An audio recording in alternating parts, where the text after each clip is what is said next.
It was 56 years ago on December 10th, 1968, when one of the most infamous heists in history took place in Tokyo, Japan.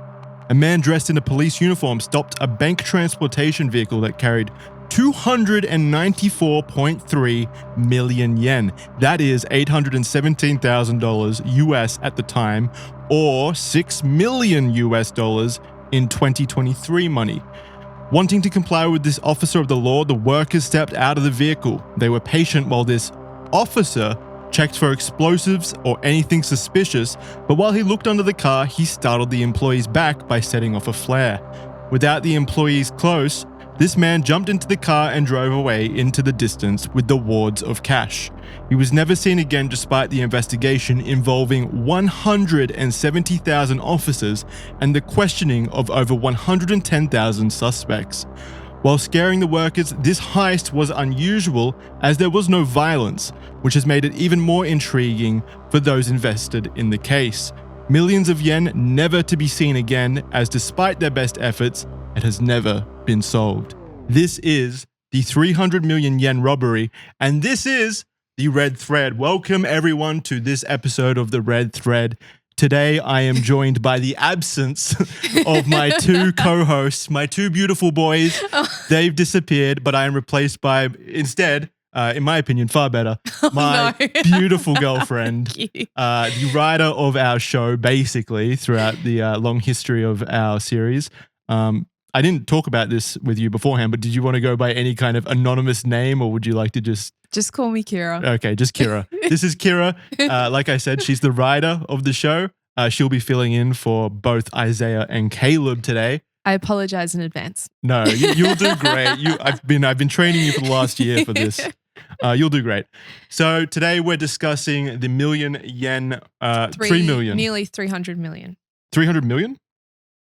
Jesus, that is so much. Yeah. 300 million yen. I mean, yen in general always sounds like way more impressive. A lot larger than what it is. Than what it is. But 300 million yen, that's still a lot of money. So this is Japan's biggest heist, right? Yes. Unsolved heist. Yes, I think it is. Yeah. And it happened in the 1960s. So it's been a really big case over there for a long period of time. Yeah. Are they still actively investigating it?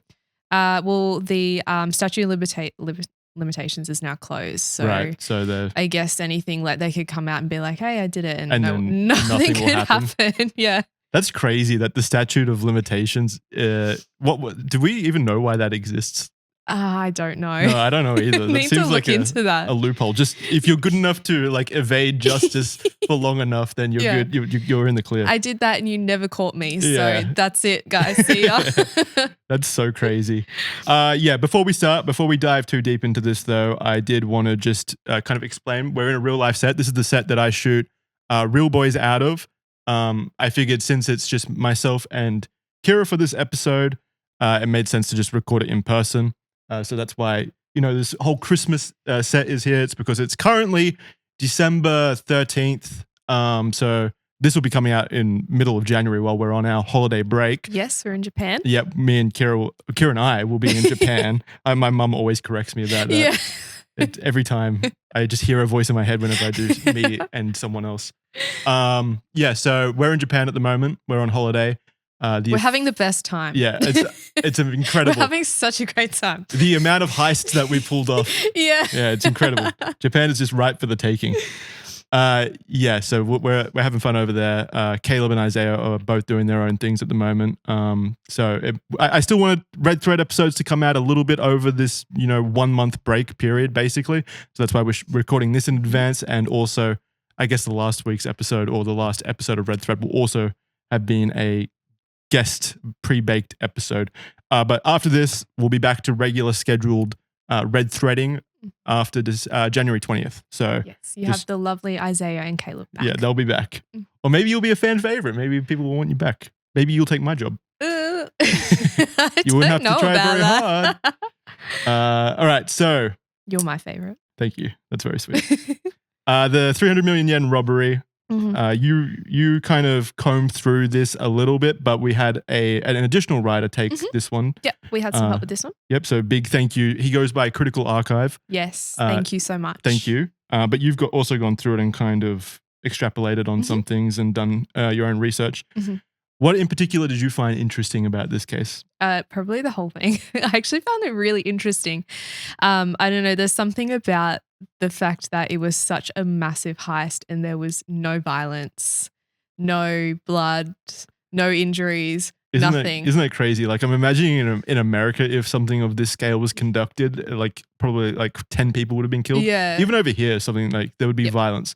But it speaks to the level of like civility in probably like Japanese society where you could just pull this off and there's not a single shred of violence to be found. There was a lot of like threats. We'll go into some things like that happened before the heist, which put a lot of people on edge at the time. Right. But yeah, no violence, nothing.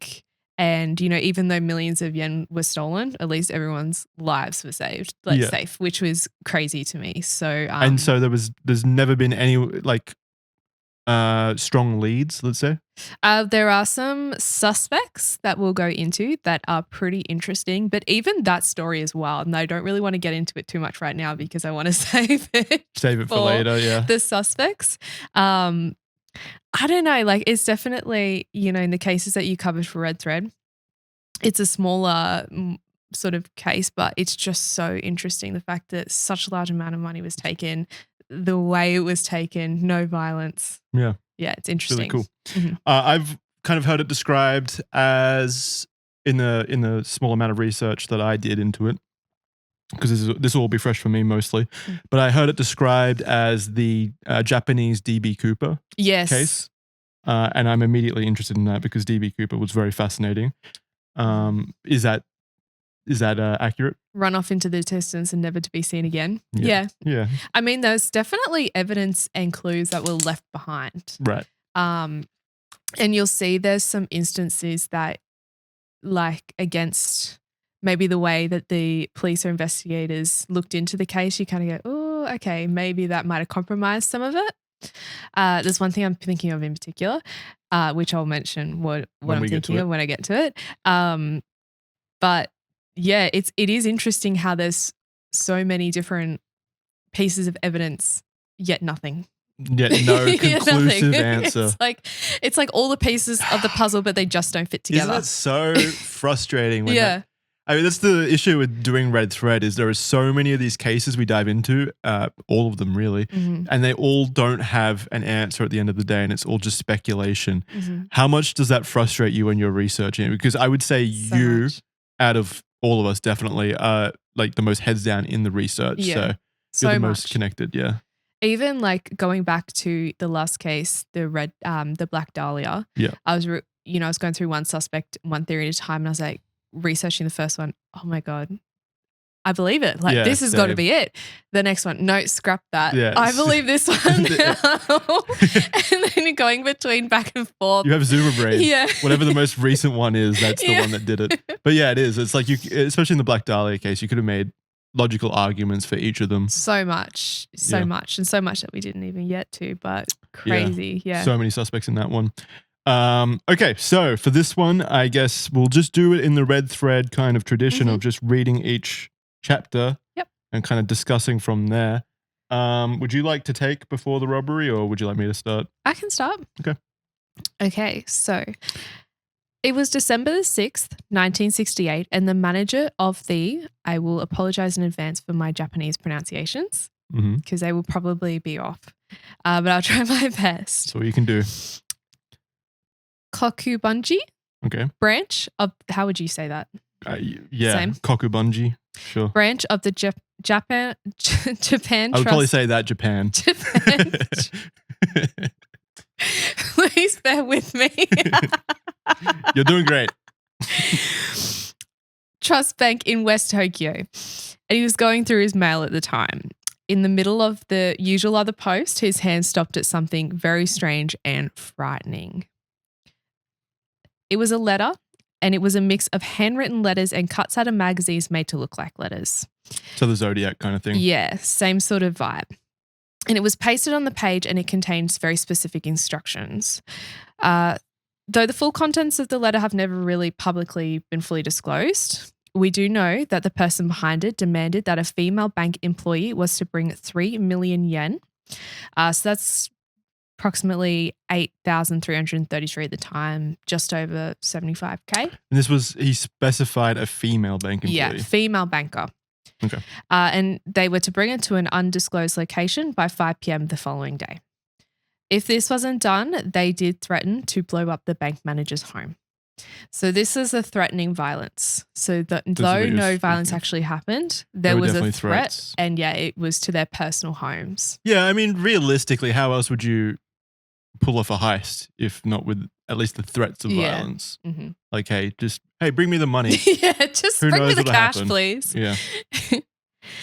So if this wasn't done, they said they were going to blow up the home. So quickly, the manager contacted the police, who actually sent over 50 officers to a drop point to perform a stakeout. Nice.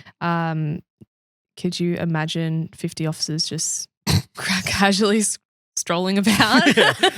Imagine going out on the street and like it's a busy street. Casually, like everyone's a police officer on that street. Yeah, even That's if they're all crazy. in just like weird, like not in uniforms, I feel like it'd be a little bit sus. Like they're all like subtly watching you, and yeah. I feel like I'd be able to tell if like everyone on the street was like staking me out. Maybe. I don't know. They could have been like really good at hiding it. So a female police officer wore a disguise and they dressed up as a bank employee, and they all went to the correct location, but nobody actually showed up. So it could have been a hoax or a prank. No one knows. No one knows who was behind the letter that I could see. But so this was before This happened the before. main heist. How much before? So I think we have written it somewhere here, but I think it was about only a couple of days. Yep. So it was only 4 days. 4 days before. Yeah. So that's how they connected it? Yeah. Okay. Don't know if it was directly to do with the case, but very suspicious because the person who came and stole the truck full of money had the same sort of MO. They said that it was going to blow up, right? Things like that. So this was happening during the 1960s. Japan was experiencing a significant period of social and political unrest, but large-scale violent demonstrations were not really common at all. The letter and later the robbery were exceptional at the time, not only because of their execution, but because they stood out in a society where violent crime was and remains pretty rare. Yeah, I mean, there's still organized crime in Japan. Like there's the Yakuza, and if the Yakuza games have taught me anything, it's that big buff dudes go out on the street and start bashing up everyone and throwing objects around. So I treat that as obviously non-fiction. That's legitimate. But yeah, I mean, Japan did have an organized crime element to it, especially in the 60s and 70s, I think, and 80s. But I'm assuming this type, like they were more direct maybe, and this type of crime was maybe a bit more niche. Yeah. So despite the threatening letter not leading to anything, the bank manager still obviously told his employees to make sure they stay observant, safe, and watch out for anything suspicious. What a good guy. Yeah. I mean, yeah, that's the least he could do. All right, so now we come to the robbery, and by the title here is The Robbery. I'm assuming it is the robbery, the main heist. So 'twas the season in Japan, the season for staff bonuses. These were often paid in cash, and banks were currently or preparing to deliver these bonuses to the companies and their employees. And on the 10th of December 1968, it was Toshiba Fuchu Factory's turn. Toshiba, like the computer company? Same one? Oh. In the early morning, around 9:30 a.m., 4 employees of the Nihon Shitaku Ginko, or the Nippon Trust Bank, started to transport 300 million yen. Wonder what will happen to that. I don't know. I have no idea. It went securely to the staffs for their bonuses. Yeah. The money was secured in 3 metal boxes in the trunk of their Nissan Cedric, a relatively normal car at the time. And besides that, there was not much protection at all, because I'm assuming they just didn't deal with it at all often. So this is so crazy to me. Just driving around in a car. Yeah. Especially because, when I used to work in retail, shopping centers and retails and stuff, and you show up at the same time that cash transfer vehicles would show up and take things, and it was so insanely secure. Yeah, like the giant like Fort Knox vans. They have and like security guards and things like that. Take it very seriously. And this is just, it looks like, if this is the car, it's just a car. Throw it up on the screen right now. It looks like just a, like a 4-door typical 60s car. And they're just driving around full of 300 million yen. 300 million yen being transported in like 3 cases as well. I just can't visualize that much money. I guess they probably have like different denominations of notes. Yeah. So maybe they got like $1 million note or something. But still, that's so much. I feel like that's so much. You are probably wondering why they use such a normal car to transport such a large amount of money and not an armored vehicle. Japan in the 1960s was considered a relatively safe country with a strong sense of social order. And as we're preparing to go to Japan at this moment, that's what I've always heard as well. Like Japan's one of the safest countries around because people in the Japanese community, in the country, take social order so seriously. Like we were watching an interesting video the other night in preparation, and apparently it's not common at all for people to like jaywalk even. Like they always wait for the green light. And in Australia, it's just such a common thing. Everyone does it all the time. I mean, everywhere. I hate it. You are. You do. I hate jaywalking. Personally, like myself, I get super anxious like jaywalking. But maybe I'll feel at home in Japan then. They gave the bank no reason to use such an expensive vehicle to transfer money, and they have done it safely numerous times before. They also had the idea that using an armored vehicle would draw suspicion to them if any criminals were planning on stealing the money. I mean, yeah, that makes sense. Yeah. So they used an inconspicuous vehicle. Obviously, this did not work in their favor. No. It did not. As the car neared the Toshiba factory, one of my first laptops was a Toshiba. Just shout out Fun fact. Yeah. Fun Thanks fact. Toshiba, you started all this. Yeah, maybe technically. A sense of relief was washing over the 4 men. They knew about the threats that had happened only 4 days earlier, and they had a lot of money in the back of the car. Can I cut in here and ask if one of the theories could be that they stole the money, those 4 men in the car? They have looked into, from what I could see. Of course, they would like look into them immediately, surely. Yeah. And also like previous bank workers and stuff like that, but none of the evidence was lining up. Okay. And I think as you'll see when we get to the evidence and stuff like that, there's actually kind of, I don't know how to describe it, but a bit of a loop and a bit of a system that the guy did. And it just didn't seem, I think, to work out to be one of these guys. Okay. So yeah. Things just didn't add up. Yeah. Okay. I think they looked into a lot of people and something just didn't add up for something to rule them out. Yeah. So they had a lot of money in the back of the car, but it was only 200 meters from their destination when a man dressed as a police officer on a motorbike pulled up to them and stopped the vehicle. At first, they weren't concerned. It was just a police officer to check everything was right, okay? The man told the bank employees that their manager's house had been bombed and that he had received a warning that their car might be rigged with explosives. The employees believed the officer's story and exited the car, leaving the keys inside along with the keys to the metal boxes filled with cash. Why wouldn't you believe the police officer? Yeah, I mean, if someone... Yeah, I always think about that, like how easy it would be to trick me. If a police officer just walked up to me and told me to do something, I would probably do it. Yeah. Yeah. I wouldn't be like, can you confirm that you're a police officer or something? Yeah. I've actually heard stories about, people, it may be like a female driving alone at night. Yeah. And they have a police officer coming. They always call the station. Yeah, first and double check. 911, not 911. It's 000 over here. I don't know why I'm putting it in American terms.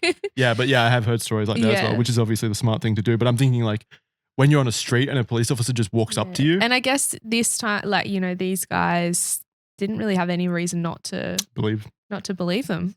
Yeah, I mean, there were 4 of them and 1 of him. Yeah. As the man crawled under the car looking for any explosives, he suddenly lit a warning flare he had on him, and smoke and flames would start flowing out from under the car. The man would roll out from under the car and tell the employees that the car was about to explode. That is theatrics. That is very theatrical. That's a very cool way of kind of like diffusing the scene or getting people out of the way. Understandably, they ran, and while they were heading the opposite direction to the car, the man seized this opportunity, hopped in the car, and drove away fast. Maybe they thought it was still going to explode and that police officer was just a hero getting the car out of the scene. Yeah, they did. They actually think that? Yeah, so the man turned right at the intersection. He ignored the red light. He almost hit a truck. And the workers stood there confused. They were looking and they thought, oh my God, this brave officer has just driven off this car and saved all of us. He's ignored this red light. He risked his life. He nearly got hit by this truck. They're saluting him as he drives away with 300 million yen. Damn, thank you. And then it washed over them. Well, maybe he did drive it away and it exploded somewhere, and that's why we've never found it. Oh, that's actually quite sad. Maybe he was a brave police officer. We're just shitting on him. Yeah. For 60 years, we've just been making fun of him. But they quickly realized they were wrong and that this wasn't a brave, heroic man. And as dread and horror washed over them, they looked at each other, knowing they would never see that man, the car, or the cash again. I bet they were terrified of the repercussions. Oh my God. Imagine, being kind of responsible for that situation. Yeah. Not that it was necessarily their like fault or anything. No. I don't know. But you definitely feel stressed if you lost like $3 million. We can like cut this whatever. But I remember I was 5 cents short once on my till in retail, and my manager, who was lovely, but she said that could have been someone's bus money. And I felt so bad, and it was 5 cents. You're there all night tracking that person down. And I was like, God, damn, someone couldn't get home. Yeah, did you check the bus stops? She could have still been there. So these guys probably would have felt so terrible. Yep. The only thing left behind was the dynamite that became visible as the car drove away. It never exploded, but it continued to emit smoke and small flames. The workers cautiously approached it and realized it was just a flare. The gravity of what just happened was hitting them. The whole heist only took about 3 minutes. That was all it took for this unknown man to take nearly 300 million yen. Only 3 minutes. And that's it? That was the entire robbery? Yep, that was it. That's so easy. That's not even a heist. You just took it. Yeah. I wouldn't call that a heist. Yeah, he pretty much just took it straight out of their hands. Yeah, he's like, psych. He just knew how to manipulate the situation. Yep. I'll take this next little bit as well. Okay. After the robbery, accompanying the lonely flare was the police motorcycle this man left behind. Surely that was worth a little bit of money too, the police motorcycle? Or did he just steal it from a...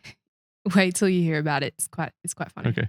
As the workers got close, they realized it was just a normal motorbike that had been painted to look like it was a police vehicle. Yeah. One of the bank employees went to a gas station that was close by and called the bank to tell them of the incident, and the bank manager would then alert the police. Emergency police were deployed all over Tokyo by the Metropolitan Police Department, and checkpoints began to get carried out at key locations. But this man was one step ahead. The police were searching for the Nissan car he stole, but little did they know he had already swapped cars multiple times. So the checkpoint plan was a failure. I assume we know why. We know that he swapped cars multiple times, and that'll come into play soon. Yep. Okay. All right. Would you like to take the investigation? I will. So the investigation of the robbery is one of the most fascinating aspects of this case because of the sheer amount of evidence that was left behind. The thief left over 120 pieces of evidence at various scenes. Most of the items were stolen, and many believed the items were left to throw off detectives and try to overwhelm them. The investigation was broken down into 4 different crime scenes. So that's how we're going to cover it and go over the major pieces of evidence. Okay. So we're going to go over the 4 main locations of the case. So the first one was obviously the initial crime scene. This is where the robbery took place, and there was quite a sizable amount of evidence left behind. One of the biggest was definitely the motorcycle, of course, as we've gone over, that was used to trick the bank employees, and the thief put a lot of effort into making it look quite legitimate. Did he need to, or did he just write police on the side of it in Sharpie? Well, it was a Yamaha Sports 350 R1 that had actually been stolen a month prior. Mm-hmm. It was originally blue, but it had been painted white and had a bunch of MacGyver type accessories with it. Thank you. It's an old TV show. My brain stopped for a moment. It had been fitted with a megaphone that was also painted white. This megaphone, it was actually stolen from a construction site down in Higashimurayama. Thank you. So they were able to figure this out by tracking the serial number on the item back to that construction site, but it led to nothing. Unfortunately, it was a waste of time. There was also a cookie tin. I've done a typo there, but that is tin. There was also a cookie ton on the bike. I like that. That should be that should be a merch idea. I've done a typo. I've done a typo. That's great. So there was a cookie tin on the bike. It had been painted to look like I don't know. police. It clearly says a cookie ton. I believe there's a cookie ton on this Stop it. bike. I'll edit it right now. No, please. So it had been painted to look like a police document box. So the police believed that this thief had done quite a bit of research into how the police motorcycles looked or already knew how they were fitted. Right. That's suspicious. One thing we know for certain, he put in quite a bit of effort into making it look real. So in the suspects, we don't actually go over anyone who was in the police force, but I think it's quite an interesting theory to think that maybe they had some sort of connection to the police force. Or failing that, potentially like the production of like police equipment, maybe the manufacturers of the police bikes, for example. Because even though it was DIY, it was enough to convince some people and was quite accurate to what the vehicles were like at the time. There was also the flares that were left behind too. They were high flare 5 that could be bought at any gas station at the time, which is crazy to me. Because there were so many being produced and sold, it was impossible to track down who bought this specific one. So I've never needed to use a flare before in my life. No, I can confidently say I have never needed one either. And apparently they were very popular. Just to use recreationally? I mean, when Godzilla attacks every weekend, maybe you need it. So the way that the thief actually used this flare was he had 2 magnets and he tried to stick the flare to the underneath of the car with the magnets. So the idea was that it would continue to flare on the car as he drove off. Okay. Well, so that he could convince so it was. I guess if the car looks like it's about to explode, even while he's driving, everyone avoids him. I feel like he's going to get a few more minutes spare to get away. So wait, he changed it so that it did that? So what he did is he had 2 magnets and he wanted to stick the flare to the bottom of the car with the magnets. Okay. Yeah. So the flare didn't just leave. But it wasn't on the floor. No, it was. Well, it fell off as he drove away. So it was a bit of a fail. Somewhat unsuccessful. Yeah. So I feel like even though they would have realized pretty soon that something had happened, it would have given him a few more minutes to get away and probably before they realized a bit of a smoother getaway. Well, plus if it just stuck on the car, they would have never known that it was not a flare. Yeah. Yeah. He could have escaped with that evidence. Yeah. So this was ultimately, because it fell off, it was ultimately useless. And the magnets, like the flares, was impossible to track down. Hey, A for effort though. Yeah. There was also one more piece of evidence found that's quite interesting to note though, and that's a hunting hat that they found. This was quite big and the police were hoping for a breakthrough with finding some DNA like sweat or hair or something on the hat. But there was a bit of a big confusing mistake that happened here. And the officers actually took turns in trying the hat on before they sent it to analysis. So that would have made it hard for... So it was pretty much impossible for a proper analysis to be performed. It became a dead end. But damn, did they look good in that hat? Yeah, they looked so good in that hat. I mean, I haven't seen a photo, but I can imagine they do. Oh, they didn't take any photos with it? Yeah. It's a shame. So quite interesting that, that could have been a really big lead if they had some hair or something, but unfortunately not. Yeah. Okay, so the second crime scene was Nishimotomachi in Tokyo. Is that right? Yep. It was actually near the entrance to a cemetery. And it was here that the police found the bank transportation vehicle. It was abandoned. Neither the cash nor the cases carrying them were found, but a local in the area did tell the police that they saw a dark blue Corolla parked not a there Toyota Corolla. a few days earlier. A Toyota Corolla. Yep. They strike again. The police theorized that the man had switched cars, always planning to leave the original car abandoned there. This Corolla would also be found at a later point. So we're doing a little bit of switching around with cars. Yeah, he's obviously planned this. Yes, definitely. A little bit of thought has gone into this. So I wonder how far away that is from the initial crime scene. Oh, I haven't got that written here. Because it's the second crime scene was in Nishimotomachi or Machi in Tokyo, and also the robbery was in Tokyo as well. Next is Sakemachi, if you want to continue. Yep. So this is the third crime scene. It was located near a high school in Fuchu City in Tokyo as well. So found here was a raincoat, initially promising but had no DNA or anything useful to it. We're having a very repetitive cycle of finding something exciting and nothing coming out of it, unfortunately. This would have been extremely frustrating. How do they know how do they know the raincoat was connected? I think it was just in the car? So they found the stolen Corolla here. Okay. So I reckon it was in the area. Okay. So, the Corolla was stolen, and it had been stolen between November the 30th and December the 1st. So this was approximately 10 to 12 days before the initial robbery. When it was discovered, the door was still open and the wipers were actually still running. Another witness who was in this area actually saw the fake police vehicle near the stolen car previously. Oh, okay. So this is when the detectives came up with a bit of a theory about what happened before the heist. They believe that the thief tracked the route of the bank car with the Toyota Corolla, found at the third scene, and then switched to the motorcycle, stole the bank car, drove to the second scene, which he then transferred the money into another car and then left. Okay. Does that make sense? Yes, I think so. Yes. But then we have another scene. Yes, we have another one. This one wasn't actually Wait, can I just interrupt? How do they track down these crime scenes? How did they track down the crime scenes? Yeah, how do they know that this is where this third scene at Sakaimachi, where he dumped the Corolla, how were they able to track that down? Did someone just put in a tip maybe? It could have been tip. It could have also been there were thousands of police officers coming through the city as well, looking for these cars. Gotcha. Yeah. And so they had registration, the license plates and stuff? Yeah.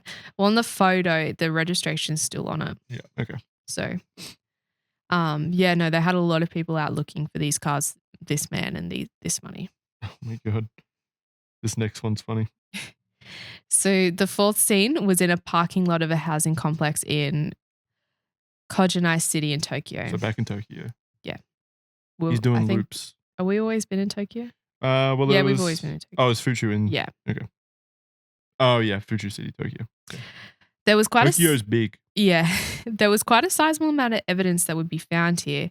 It wasn't discovered or investigated until April 9th, about 4 months after the initial robbery. So it had quite a bit of time to sit there. Open to the elements, open to whatever. A lot of evidence or forensics might have, been blown away or anything. So the Corolla that was spotted at the second crime scene that was spotted would be found here. Wait, sorry. And was there at least a day after the robbery. We know because of aerial photographs that have been taken by self-defense forces, and the car can be seen in these photos. Okay, so self-defense forces are ostensibly, I'm pretty sure, the military of America. Yeah. Because after World War II, they weren't able to have their own military as part of the agreement with the Allies. But basically the Americans let them get around it by creating a self-defense force. So this is basically their military. Yeah, so they could actually see the cars on the aerial shots. Yeah. So inside they actually found the metal cases that were used to house the cash, but they were empty. There was a tiny bit of soil that was found in one of them, literally 1.5 grams, which was nothing. So when investigated initially by the Metropolitan Police Department, they discovered that the soil was similar to dirt that was found in the woods about 4 k's away from the initial crime scene. Right. But it was also looked into by the Ministry of Agriculture, Forestry and Fisheries Forest Research Institutes. Catchy. Yeah, I think... Yeah, that's a really catchy name. Ministry of Agriculture, Forestry and Fisheries Forest Research Institute. Yes. It's like cyclical. Like ministry and institute mean the same thing to me. And then it's got forestry and fisheries forest. that's a lot of the same words. Forestry and fisheries forest. That's cool. Yeah. So when they looked into this tiny, tiny little bit of dirt, they thought it was similar to the dirt near the second crime scene. That's interesting. I wonder how they determined that. Yeah. just by the type of soil. Yeah. So they had an idea that the thief may have had a hideout near Koiga Kubo? Yeah, thank you. Which this was near the initial crime scene, but when they looked around and scoured, they never found anything. Yeah, because they thought if the dirt was similar to what was near the initial crime scene, maybe it had been picked up in a hideout somewhere nearby, but they combed through, they never found anything. Couldn't find anything. No. So, and you can see there in the photo how big the cases are, which is quite interesting. This will be up on screen right now for video listeners, but for audio listeners, they are big cases. Pretty big cases. They're all the same size. The police investigators are opening them. They're metal giant cases, and they are empty. Yeah. And everyone looks confused. Yeah, everyone does look confused. They're looking very close in there. They're like leaning down, like looking in the case, like seeing if the money could be hiding anywhere. Is there any secret money in there? Do you know if that photo was taken when they first found the cases, or is it after? I don't know, but it doesn't look like it. It looks like it's made. Could it be a press conference? I don't know, but I think the way that they've laid out something underneath it, and they've got the specific gloves on, they're showing the press. So I don't think it was. Could have been same day maybe, but I don't think it was initially. Okay. So in the area, there were 3 stolen cars and another stolen motorcycle would be found. The stolen motorcycle, a Honda Dream, is theorized to have been what the thief originally wanted to be the fake motorcycle to be used. But it actually had a defect that made it prone to knocking when it decelerating. Knocking, yes. So it had a bit of a defect. It was a bit loud. It wasn't really like proper police cars, so he couldn't use it. So it's sort of he left it there, and then he went and stole another one that he actually used in the robbery, a better one. He's stealing a lot of cars. He is stealing a lot of cars. Because there were multiple stolen vehicles found at the scene, it's believed that this indicated that there might have been multiple people involved with the scheme. So that could be interesting. They were out looking for one man, but really the money's been distributed to multiple people that no one knows. Another aspect that led to this theory is that a pair of women's earrings were also found in one of the stolen cars, which was a Prince Skyline 2000 GT. I love Skylines. Do you? Yeah. Some of my favorite early cars. So maybe one of the thieves was actually a woman. Oh, that's progressive. There was also a number of gambling items that were found inside the car, including horse racing newspapers, sporting newspapers, that sort of thing.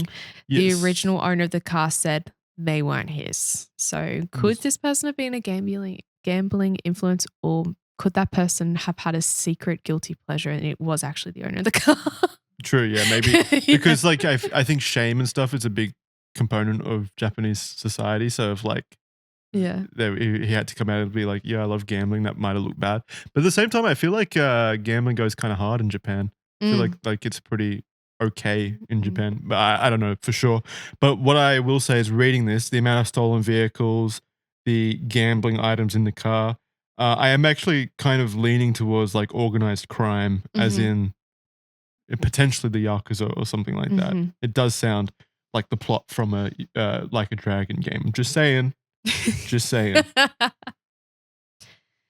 So before we move on to the suspects, we should go over the threatening letter that pretty much started all of this. The envelope that was sent to the bank was revealed to have traces of saliva and blood on it. Finally, a piece of DNA evidence that they could use. So the blood type specifically was type B. Sadly, though, this would not lead to anything substantial. Is type B like super common? I don't think I'm pretty sure O is the most common, but it's not the most rare, because I think the rarest is sort of like an AB. Don't you have the rare blood? I do. What do I have? Common filthy mud blood.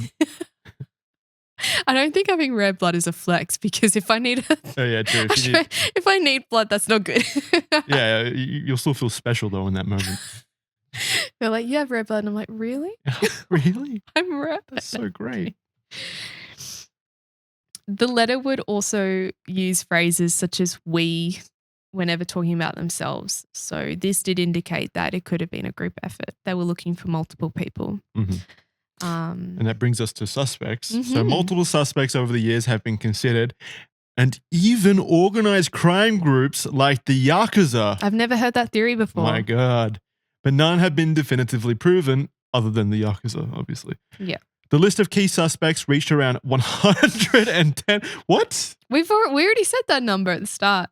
Oh, I thought you said there were 110,000 police officers. No, that was involved. 170. Jesus, Yeah. Everyone in Japan was involved in this. Yeah. The list of key suspects reached around 110,000, but only a few are worth looking at, including two major cases, or two major ones we will now go over. I'll take the first one, then you can take the next. Yeah, sure. One.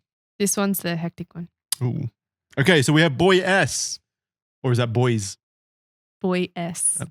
I'm going to say boys. No. The first suspect made rounds in the media and would be named Boys, who was around 19 at the time of the robbery. Boy S was the leader of a gang called the Tachikawa Group, Tachikawa being a city in Tokyo. The group was known to frequently break into cars and steal them. Makes we sense. have one connection. What do you mean? Like the car. cars, yeah.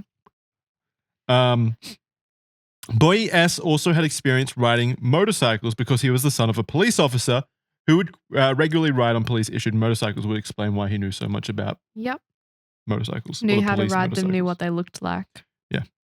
This is making a lot of sense already. Boy S was also friends with another group who had robbed a supermarket earlier that year using fake flares disguised as dynamite. I mean, come on, this is them. This is him. How is it not him? Like, yeah, I'm doing the thing that you said earlier where like I'm reading it. It's like, oh, well, obviously this is him. I believe it. I believe it. It's obvious when you say it like this.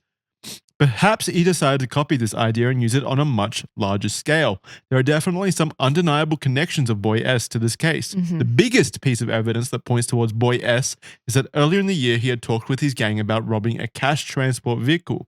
Boy S seems like a pretty likely suspect, and the police thought so too, as they put a lot of focus into investigating him. But, and this is a big but, there was also some significant evidence to prove he may have not been guilty. The DNA found on the stamp didn't match Boy S as he had blood type A. But that doesn't matter. Like he's in a gang. He could have been with other people who bled, right? It was also determined that he did not write the initial letter through a handwriting analysis. Yeah, again, if you're like looking at this granular, like focus on this one guy doing every component of the crime, then there's going to be a lot of holes poked through. But we've already determined that could have been a group of people. Could have been a group of people, and he's got a what was it? Tachikawa Group. He's running with the boys. So are we sure this isn't just boys? Is it Boy S? Yeah, it could have just been the boys. I'm pretty sure it's Boy S. It was also determined that he did not write the initial letter through a handwriting analysis. There was also one more pretty major thing that made investigating Boy S as the perpetrator pretty difficult. Oh man, I feel bad now. 5 days after the incident, he actually committed. Is that why it's called Boy S? I don't know, but you've just blown my mind. I want to know why it was called Boy S now. Is that like it really? It could be to do with his name or something like that. Well, hopefully it's not just Boy. I don't think so. I think he might have been Boy S probably before. The police had begun to stalk out his home, and even though there was an order not to communicate with the family yet, there was some sort of miscommunication, and the officers visited the home asking for him. Oh, so he committed after the police came investigating. That does sound kind of guilty. Yeah. So, it does. Yeah. So they weren't supposed to come and ask for him yet. I don't know if they didn't have a warrant. Yeah, or I don't know if they were maybe just trying to see what he does, follow him around for a few days. Well, it doesn't sound like they were staking him out. It sounds like they directly went to the home asking for him because the mother replied, "I don't have a son." Yeah. And that was all they got out of her. So they didn't actually meet him. But then the mum would have gone up. They didn't meet him. Yeah, no. the mum would have gone up and told him. Later that evening, when his father returned home from work, officers outside their home could hear the two men arguing. That night, Boy S committed suicide by ingesting potassium cyanide. Damn. Do you think potentially the father wouldn't have There's a couple of pushed him into it? There's a couple of really interesting things you'll read in the next bit, but it does sort of feel strange that the way that all sort of happened. Because I'm thinking like the dad was a police officer. Yeah. Which could have been very shameful for him. Yeah. But I still couldn't just imagine like a father wanting his son to commit. Yeah. No, or neither. like killing him for it. I don't know. People who knew Boy S said that they had never thought he would be the type to commit. And the cyanide he had access to was actually his father's that he had actually bought himself. And it was wrapped in newspaper that had his father's fingerprints all over it. Okay, well, I'm going back on what I said. That sounds strange. That is strange. Really strange. There were 2 notes, one written to his mother and one to his sister. Though we don't know exactly what is in the letters, it seems there was nothing incriminating in them, as later the police determined he was innocent. How did they determine he was innocent? Through the blood? Yeah, it was just through the blood. So on here, so many people like believed he was the thief, labeled him the perpetrator, even in crime novels and the media and just stuff like that. But the DNA evidence, with the blood type and everything like that, directly said that that wasn't him. So though there was circumstantial evidence, and that that was so soon after it happened, that was really suspicious. Yeah. Could have been unrelated. They don't. But yeah, they don't so know. the blood evidence was really the main reason why he Yeah. was ruled out. To me, that's, I mean, all of the information again, like even if there is forensic evidence that seems to rule him out, just the pure amount of things that happened after the point where he was found to have been investigated, like the arguing, his prior history with crime of the same type, as well as the fact that obviously he had like access to knowing how police motorcycles worked, and he also used flares previously. Yeah. Apparently as well, he had some friends that had come into a bit of money like after the crime. But yeah, again, the blood doesn't. Yeah, even the if blood that rules doesn't him out- match. Yeah, but if it rules him out, like it could have just been one of the other gang members' blood. Yeah, I know. This seems like the most logical suspect. Yeah. Okay, but now tell me about suspect A. Yes, so we're going to go into suspect A. This is probably one of the most controversial figures in the investigation, with the outcome that led to a lot of scrutiny over the way the police handled it. So nearly a year after the robbery, detectives reviewing the evidence identified a 26-year-old man who bore a strong resemblance to the thief. So all they had at this time was the composite sketches from the 4 men that were involved in the crime. Yeah, so just witness sketches. Just witness sketches. And they believed that this man had a bit of a strong resemblance. When the bank employees were shown this photograph of the man, one reportedly remarked, "It's the most similar photo I have been shown so far." Okay. So immediately, obviously, the police were interested in investigating further. There were other factors too that pointed to him possibly being guilty. He was an experienced taxi driver, familiar with the area. His blood type matched what was found on the stamp at this, with the original thing. He was skilled at riding motorcycles, and he owned a hunting hat similar to the one left at the All right, scene. he did it. I'm on board. This guy did it. He absolutely did it. In fact, suspect A and boys, they combined, they teamed up for this one heist. It's got to be him. He also quit his job and moved only 2 days after the robbery. Yep. I mean, Yeah. Bit suspicious, a little bit strange. I mean, maybe his job was not very good, but or maybe he came into 300 million yen somehow. yeah, maybe he didn't need his job anymore.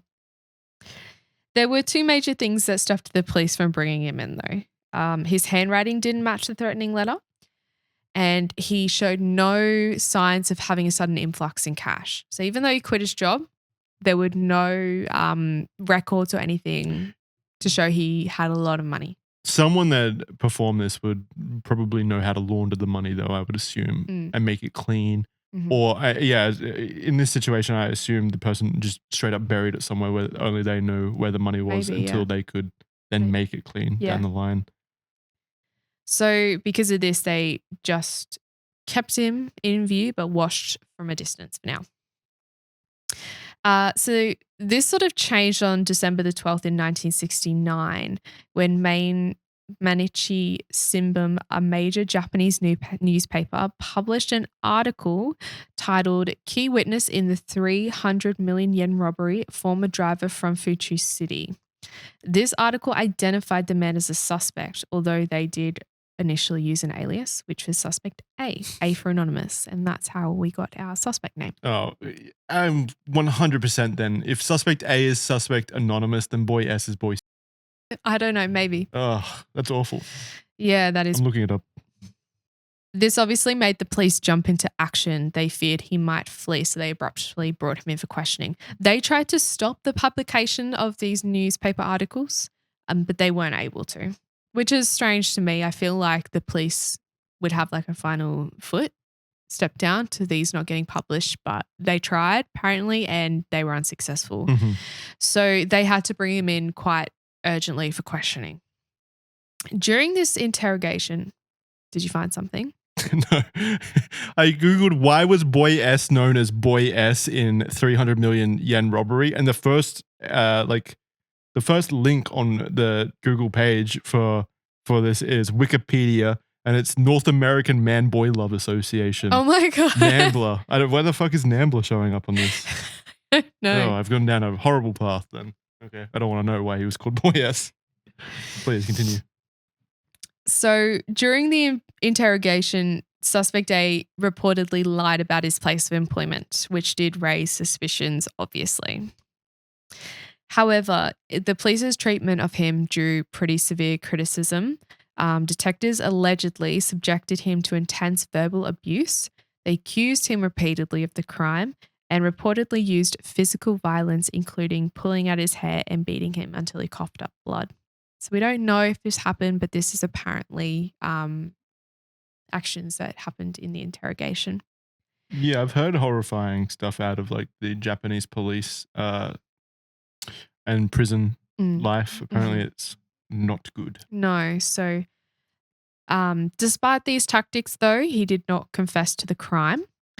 The police ultimately arrested him on an unrelated charge stemming from a fight with a debt collector a year prior. The media frenzy, of course, intensified the next day. It was December the 13th as newspapers published suspect A's name and face, labeling him directly as a suspect. Okay. So no more suspect not just as a A suspect. It sounds like labeling him as the culprit. Yeah, pretty much. Yep. The culprit. No more A for anonymous. His face was out there. Okay. But we don't know? I mean, we should know. Huh? We should know. We don't have the name in here, though. No, we don't have the name in here. So his luck did slightly turn around after this. A witness who saw his photo in the papers actually contacted the police and confirmed that suspect A had been taking a recruitment exam for a trading company in Nihonbashi at the time of the robbery. Wow. How did that not come up? I don't know. He did. I don't know why he would lie about his initial place of work or didn't say this. I'm not sure. But this happened and he had an alibi. The police checked it. It checked out. So he was released. But the damage was done. It ruined his life. Oh. As you can imagine, he struggled to keep a job. He was forced to just work odd jobs, part-time jobs, whatever he could find. His friends and family didn't want to associate with him anymore. Even more like tragically, in 1989, his wife would die due to a, how do you say that word? Subarachnoid? Yeah, hemorrhage. So his wife's death stressed him out so much, he actually was hospitalized in a psychiatric hospital. And in 2008, he stabbed himself in the stomach with a knife and jumped out of the window of a 5th floor building. So this man, his life was truly ruined by these events. And he was innocent. Like, by the sounds of it, he was from in Nihonbashi. Yeah. Wow, that's so messed up and so sad. Yeah. Even years both suspects have been tragic cases here. Yeah. It's been really, it's like it just has a really bad luck associated with it. Even years after his name is cleared, as they do, a lot of the media and the people still believed he was the culprit. But if we're to believe what the police ruled and everything like that, his life was ruined for something he had no involvement in. The two major suspects of this robbery, they both committed. Only one was fully proven innocent. The latter, due to alibi. Yep. Some believe the robbery was an inside job because of the thief's deep knowledge of the delivery route and schedules. So this is just going over a couple of the other theories and things that the police have sort of looked at and investigated into. So like we said, could it have been someone who was worked at the bank? They knew what vehicles they were using. They knew the routes that they were taking. They knew these men. Maybe they knew that what could trick them. Yeah. They were sort of planting those seeds beforehand, knowing that they could perform something like this. They knew the ins and outs. Could it have been someone who was inside? Someone in the police force or the manufacturing? I mean, I can see why there were over 110,000 suspects because they were just so broad. Yeah, so many different people it could have been. I will say, my opinion is that Boy S does look very interesting. I think it was a gang job just due to the kind of scale of it. I don't see how you would have pulled this off without kind of gang affiliation and gang collaboration. But yeah, realistically, just in terms of obviously one of the suspects here was proven innocent and the other still had questionable details surrounding him, and the suicide does obviously make him look guilty. Yeah, guilty in the context of him finding out that he's under investigation and then committing. Though, devil's advocate, that could be because he knew there was a level of shame with even being just investigated. Let's say. Look what happened to the second suspect, A. Yeah, exactly. Because he didn't commit until many decades later. And even though he was cleared, his life was ruined. Yeah. So obviously, even just being investigated in a high-profile case like this, your father's the police officer. Yeah. You've probably already going through a pretty rough life, given that you've fallen to like gang affiliation stuff. It's probably it's believable basically that there are reasons other than him being guilty that could have led to his. Yeah. Well, a lot of people believe that it was done and organized by a crime group like the Yakuza because, this sort of thing could have been done by one person, but it would have been a lot easier to be done by a few people. Yeah. And that would be a pretty plausible answer for that. This seems like gang crime to me, definitely. Yeah. Like just the amount, again, the scale of the operation, swapping the cars multiple times. They probably would have had multiple people stealing the different vehicles to kind of spread it out. Obviously just, I don't know the details specifically about the more granular stuff in here. I'm just going by instinct. But yeah, it does seem like something that would be gang affiliated. Yeah. And to this day, nobody's been arrested. To this day, nobody's been arrested. Lots of suspects on this case, all dead ends so far. Looked at the bank employees, couldn't find anything. Looked into the organized gang groups, apparently couldn't find anything. It was a well-orchestrated crime. They had, if it was a gang group, they had the means to do it. But again, there was no evidence. They even thought, like we said before, could have been done by an actual police officer. They knew how to evade the police. They knew how to act and dress up and, how to make their motorcycle look real, even though it had a cookie ton. A cookie ton on it. Cookie ton. Everything led to nothing. It led to 2 suicides, which is tragic. Yeah. So it was like leads in the case, it led to nothing. But tragically, That's crazy that like we started this episode off by saying this was a victimless crime or a crime without violence. But then when you really look into it, it's led into violence. Yeah, it still led to 2. It's crazy, the butterfly effect. Yeah. And even with over 100,000 suspects recorded and even over 700,000 composite sketches reviewed, there was nothing certain. Okay, so aftermath, police would release some of the numbers on the yen banknotes, but this didn't help either. And there was no evidence that the money had ever been spent. That's interesting. Yeah. I wonder how that would have been achieved. Well, if the person died, then there would have been no way of spending it. That's true. If they hit it. That's true. But one of the things, like I said before, is that there was talk that Boy S's friends came into money later on. Yeah, but surely they could have it could have been another way. If they've got the banknote numbers, I feel like as soon as that's spent, it could have registered somewhere. That seems like if they never even found those numbers again, that means that it probably wasn't spent. I don't know. I don't know. I don't know how you even launder money. Like I know there's like over in Australia. We don't know how to be criminals. Yeah. If we did. Oh, yeah. Oh man. No. To the government, we are not criminals. Yeah. Once we learn. I know in Australia the way of laundering money is pro tip is to go like to the pokies, the poker machines at pretty much everywhere has pokie machines now. Video poker machines and inserting in there and then didn't Friendly Geordies do Friendly a whole Geordies. Shout out to Friendly Geordies. Yeah, did a whole YouTube video about this. We'll link Friendly Geordies video below. Go watch Friendly Geordies, is great. He did a video on that. That's how you launder money over here. Very interesting way. I guess I don't know how common it was back then in Japan, but I know that they've also got a system like pachinko. It's called pachinko, where you go you go over to a store, you pay money, let's say like 500 yen for 500 pachinko balls. And this is how they skirt around anti-gambling laws in Japan. You buy it at like this convenience store or some secondary store. You buy the little metal balls, and then you go into a completely separate store where you then spend those balls to play pachinko. And it's like a gambling game. You put the pachinko balls in, and depending on where they land, you get rewarded with a different amount of pachinko balls. So let's say you put one pachinko ball in and it wins, and then you get 100 pachinko balls. That's a big win. You've now turned one pachinko ball into 100 balls. Right.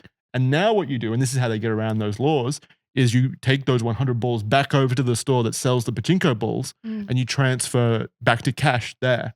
Oh, right. I didn't know this. So it's a very interesting way of how they're able to circumvent those gambling laws.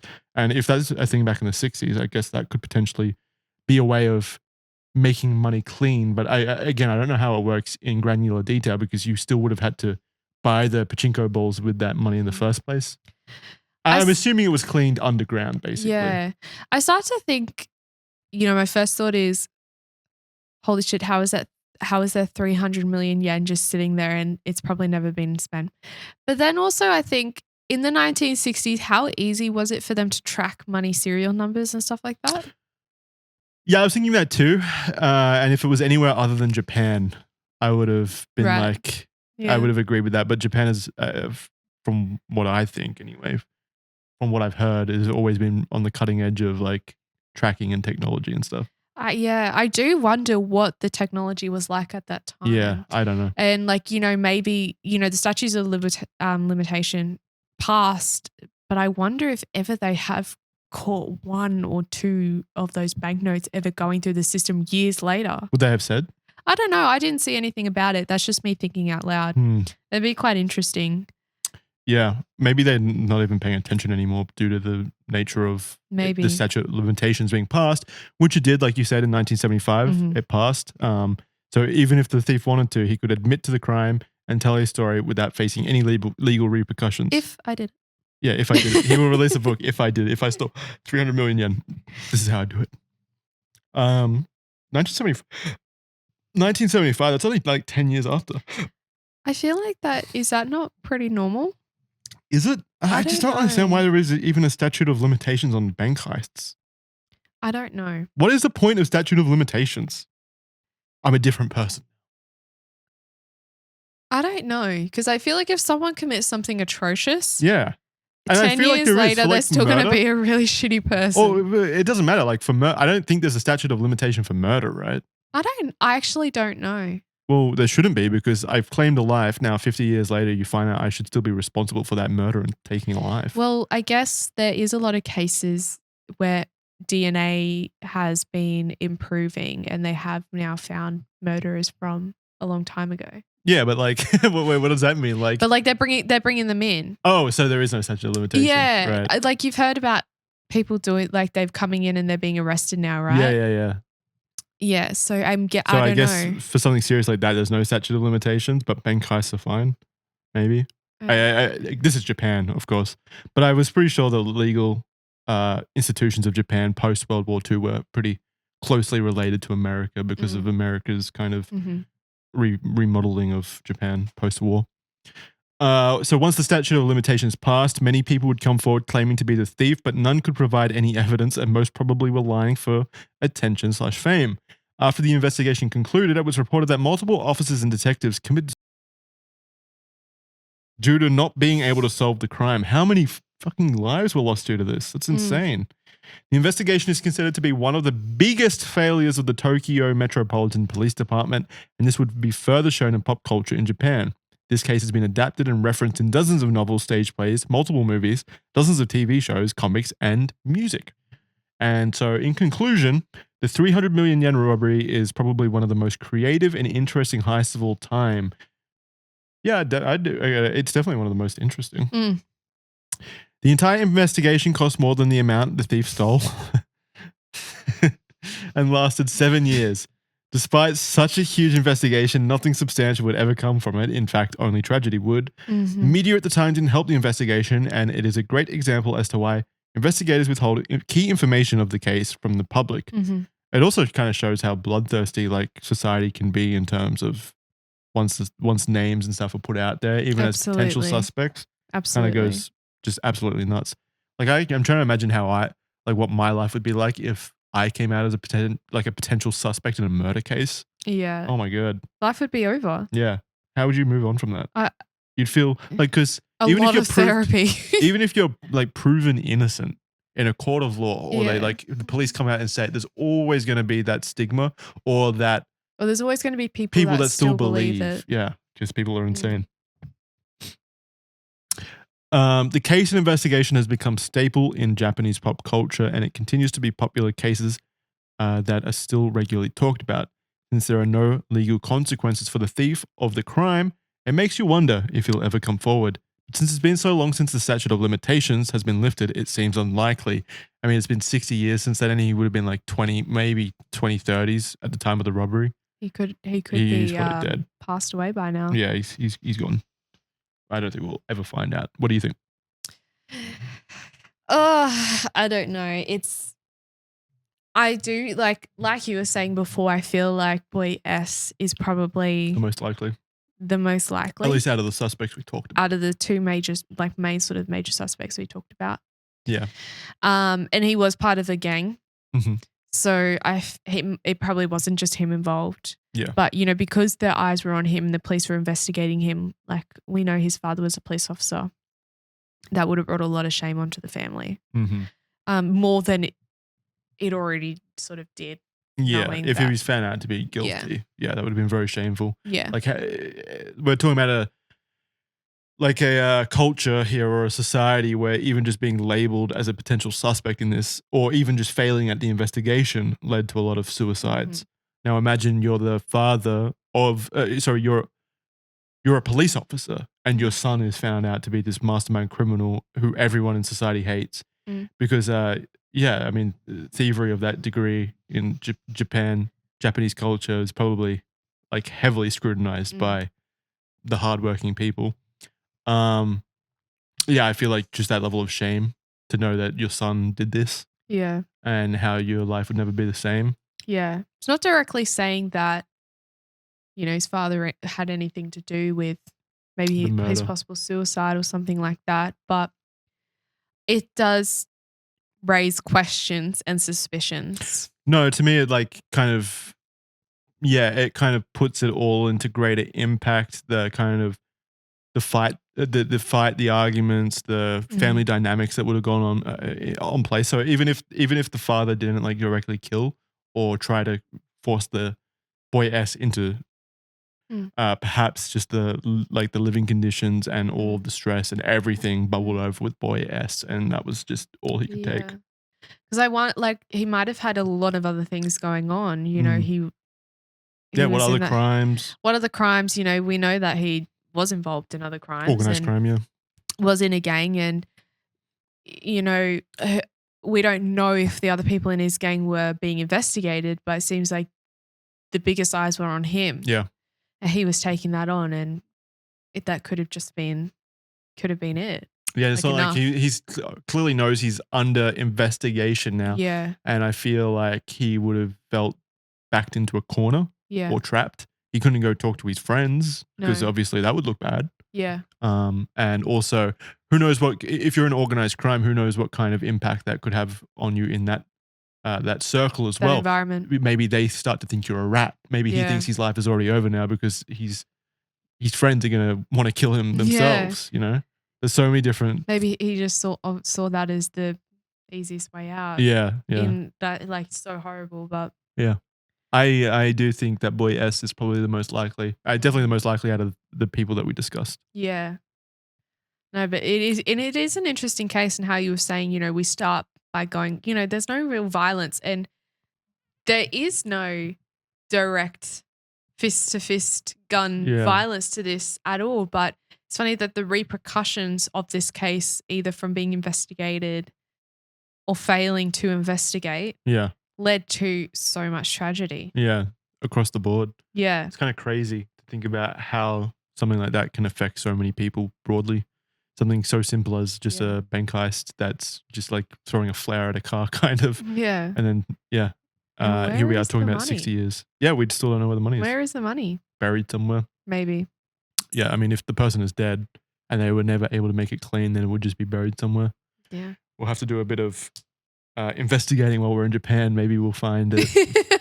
We should go see some of the places we talked about during this episode, maybe when we're in Tokyo. Yeah, maybe if we're nearby. Yeah.